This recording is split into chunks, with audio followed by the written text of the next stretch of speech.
আজ আমরা স্বার্থপর শব্দের অনেক গভীরে যাব। বেসিক্যালি আমরা স্বার্থপর কাদের বলি বা কাকে বলি? যারা শুধুমাত্র নিজের কথা ভাবে, নিজের কথা ছাড়া অন্যের কথা ভাবে না। কখনো কি ভেবে দেখেছেন? আমরা তো নর্মালি বলি স্বার্থ ছাড়া কেউ চলে, সবাই স্বার্থপর। তো স্বার্থপর শব্দটা কি আদৌ এক্সিস্ট করে?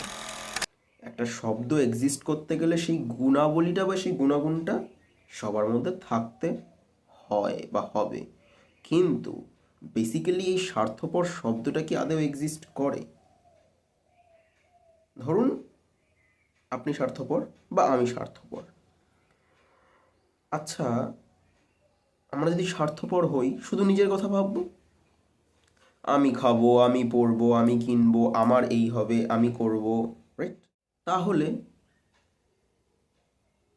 ফার্স্ট আপনি নিজের জন্য কিছু করতে গেলে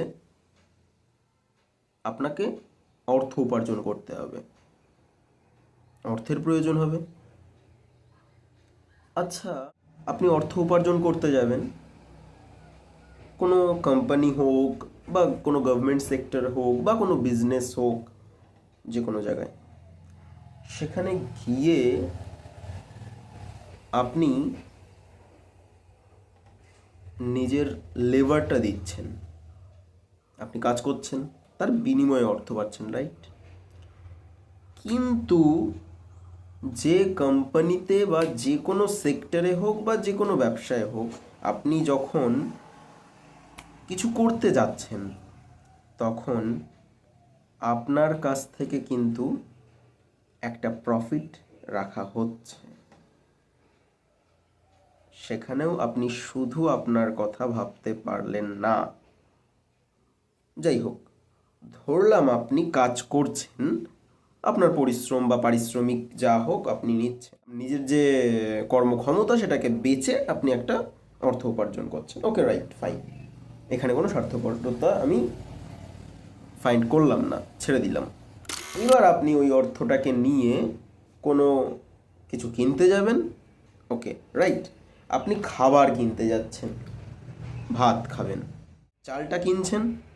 সেখানে আপনি আপনার স্বার্থের কথা ভাবছেন ঠিকই, আমি খাবো, বাট আপনার স্বার্থটা ফুলফিল হচ্ছে না। কারণ আপনার সেই যে উপার্জন, সেই উপার্জনটার আপনি গিয়ে ব্যয় করছেন যখন চাল কিনতে যাচ্ছেন, তখন কিন্তু যে চাল বিক্রেতা সে আপনার কাছ থেকে প্রফিট রাখছে, রাইট? প্রফিট রাখছে তো।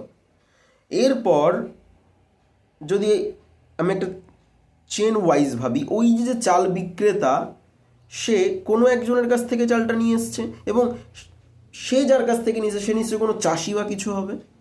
তাহলে সেই চাষি যে ফসলটা কষ্ট করে ফলালো, সেই ফসলটা ফলানোর পর তার যে উপার্জনটা হবে সেটা কিভাবে হবে? এই আপনি যে নিজের স্বার্থের কথা ভাবতে গিয়ে অন্যকে সাহায্য করছেন, এটা কখনো ভেবে দেখেছেন? এরপর আরও এরকম অজস্র উদাহরণ আছে।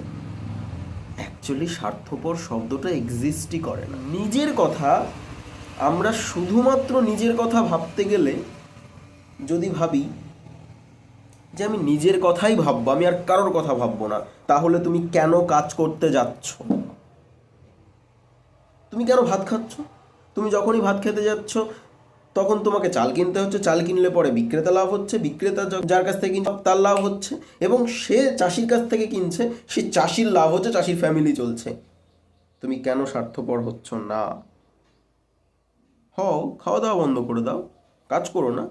আমি কেন আমার পরিশ্রম বেচবো? আমার পরিশ্রম বেচতে গেলে সে আমার কাছ থেকে একটু প্রফিট করে নেবে, অন্যের স্বার্থের কথা ভাবা হয়ে যাচ্ছে। হওয়া যাবে না। স্বার্থপর প্রচণ্ড পরিমাণে নিজের কথা ভাবতে হবে। আচ্ছা, কি হয় তাই? যদি তেমনই হতো তাহলে সবাই আমরা না খেয়ে দিয়ে ওই জন্মের পর থেকে, অ্যাকচুয়ালি জন্মও হতো না। জন্ম হওয়ার জন্যও তো একজন মেল আর ফিমেল মিলনের প্রয়োজন। সেখানেও তো স্যাটিসফ্যাকশন একটা স্বার্থের ব্যাপার চলে আসে। কেন আমি ওকে স্যাটিসফাই করব? আমার এনার্জি লস হয়ে যাবে। অনেক কিছু ভাবার বিষয় আছে, জন্মই হতো না। স্বার্থপর শব্দটা অ্যাকচুয়ালি এক্সিস্টই করে না।